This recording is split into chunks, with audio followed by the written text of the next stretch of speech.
श्री भक्तमाल में भक्ति तथा ज्ञान के प्रकाशक आचार्य श्री अत्रि जी, ये भी महर्षि मरीचि की भांति ब्रह्मा जी के मानस पुत्र और प्रजापति हैं। ये दक्षिण दिशा में रहते हैं। इनकी पत्नी अनसुईया भगवत अवतार कपिल की भगनी है तथा कर्दम प्रजापति की पत्नी देवहूति के गर्भ से पैदा हुई हैं। जैसे महर्षि अत्रि अपने नाम के अनुसार त्रिगुणातीत थे, वैसे ही अनसुईया भी असूया रहित थी। इन दंपति को जब ब्रह्मा जी ने आज्ञा की कि सृष्टि करो, तब इन्होंने सृष्टि करने के पहले तपस्या करने का विचार किया और बड़ी घोर तपस्या की। इनके तप का लक्ष्य संतान उत्पादन नहीं था, बल्कि इन्हीं आंखों से भगवान का दर्शन प्राप्त करना था। इनकी श्रद्धापूर्वक दीर्घ काल की निरंतर साधना और प्रेम से आकृष्ट होकर के ब्रह्मा विष्णु महेश तीनों ही देवता प्रत्यक्ष उपस्थित हुए। उस समय ये दोनों उनके चिंतन में इस प्रकार तल्लीन थे कि उनके आने का पता तक नहीं चला। जब उन्होंने ही इन्हें झुकाया, तब ये उनके चरणों पर गिर पड़े। किसी प्रकार संभल करके उठे और गदगद वाणी से उनकी स्तुति करने लगे। इनके प्रेम, सच्चाई और निष्ठा को देख करके उन्हें बड़ी प्रसन्नता हुई और उन्होंने वरदान मांगने को कहा। इन दंपति के मन में अब संसारी सुख की इच्छा तो थी ही नहीं,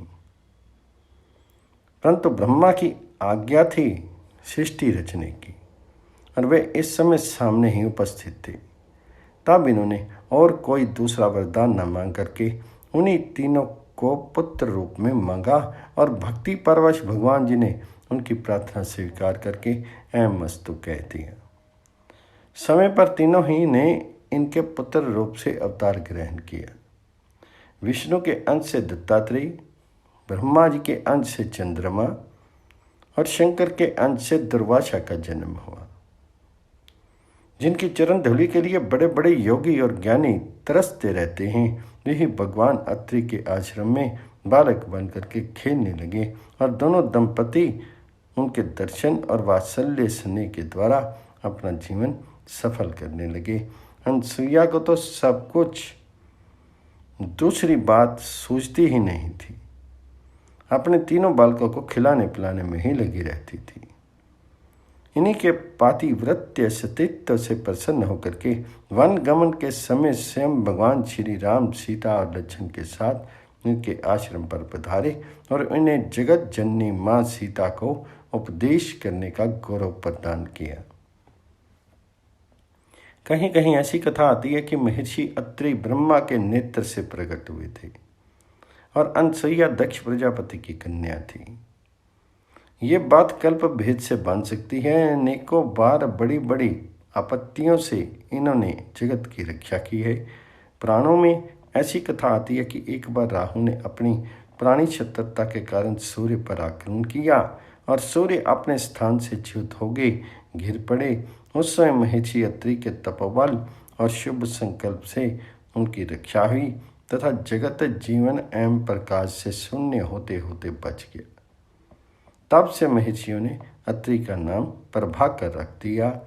महर्षि अत्रि की चर्चा वेदों में भी आती है। एक बार जब ये समाधि मग्न थे, दैत्यों ने इन्हें उठा करके शतद्वार यंत्र में डाल करके अग्नि जला दी और इन्हें नष्ट करने की चेष्टा की, किंतु इन्हें इस बात का पता तक नहीं था। उस समय भगवत प्रेरणा से अश्विनी कुमारों ने वहां पहुंच करके इन्हें बचाया। धर्मशास्त्रों में अत्रि संहिता का एक प्रधान स्मृति है और हमारे कर्तव्य अकर्तव्य का निर्णय करने के लिए वह एक अमूल्य ग्रंथ रत्न है। इनके विस्तृत और पवित्र जीवन की चर्चा प्रायः समस्त आर्ष ग्रंथों में आई है। आगे हैं श्री ऋचिक जी। श्री ऋचिक जी का वर्णन 6 या 5 में परशुराम अवतार के प्रसंग में आया हुआ है।